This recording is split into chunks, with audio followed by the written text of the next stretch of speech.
Querido alumno de quinto, vamos con este video a dar continuidad a la unidad sobre liderazgo.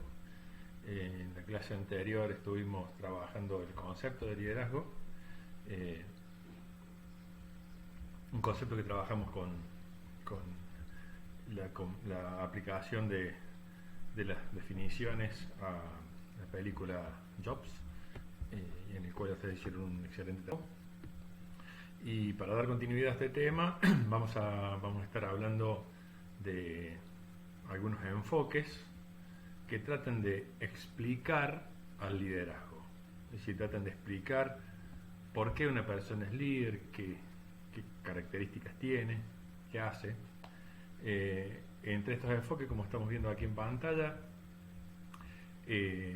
están enfoques sustancialistas, comportamentales, situacionales, personalistas y prospectivos.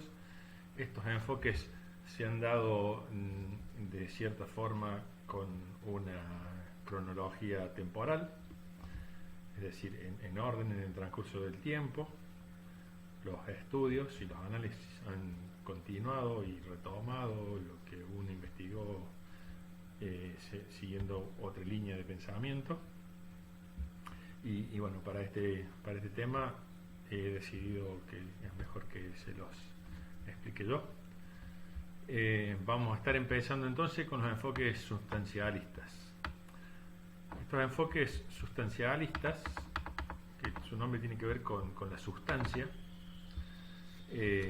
también denominados enfoques de los rasgos del liderazgo, es un enfoque que se basó en el análisis y en la búsqueda de cómo son los líderes, cómo es una persona que lo transforma en líder.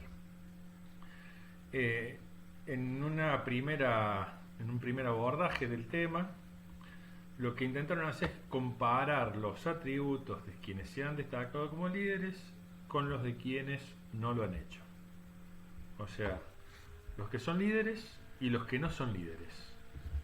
Separar los grupos y decir qué características tienen estas personas que son líderes a diferencia de estas otras personas que no son líderes, tratando de aislar una serie de rasgos característicos. De ahí que el enfoque también se llama enfoque de los rasgos.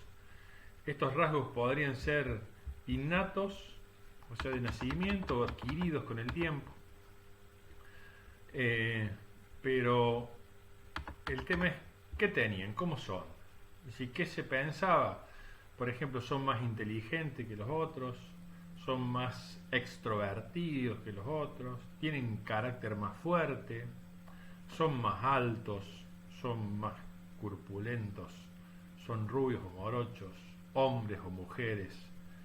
Es decir, identificar rasgos que uno pudiera llegar a la conclusión de decir, si una persona es inteligente, extrovertida y alta, va a ser líder. Otro abordaje con el mismo pensamiento fue esta segunda opción, que es comparar los rasgos de los líderes eficaces con los de los no eficaces. Es decir, tomar todos líderes y decir, estos son líderes exitosos, eficaces, a esto les va bien y a estos no. ¿Cómo son? ¿Qué tienen de característico estas personas que realmente fueron eficaces en relación a estas otras personas que no lo fueron? Me subo un matecito.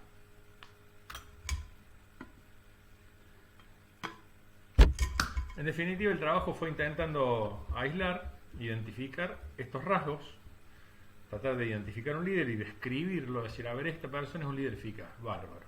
Esta es un líder que no es eficaz. A ver, comparemos qué tiene uno que no tiene el otro. La conclusión de este abordaje, de este enfoque, fue el fracaso absoluto.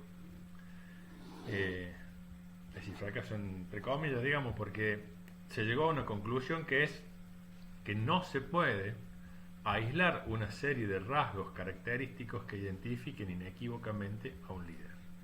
Es decir, no podemos decir si una persona tiene este listado de rasgos va a ser un líder, si no los tiene no va a ser un líder. De hecho, por ejemplo, acá en el texto menciona la inteligencia.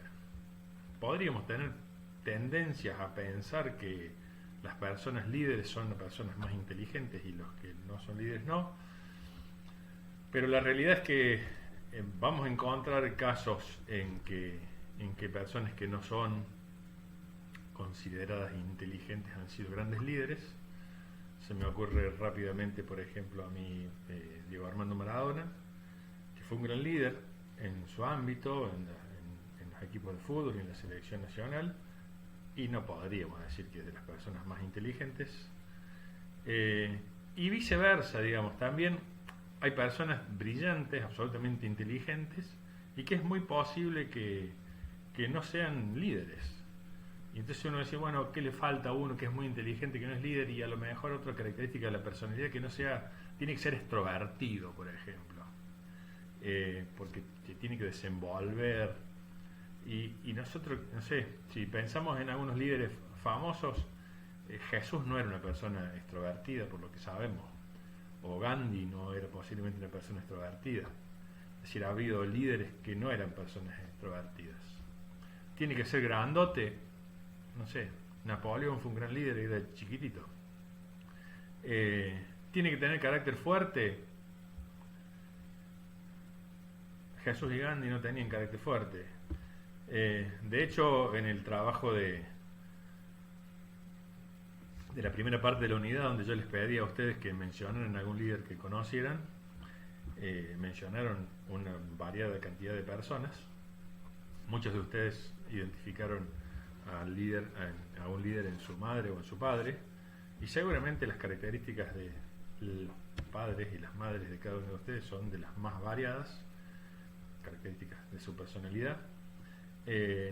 Entonces, en definitiva, la conclusión de la teoría es que no podemos aislar una serie de características que nos permitan identificar inequívocamente a quién va a ser un líder y quién no lo va a ser.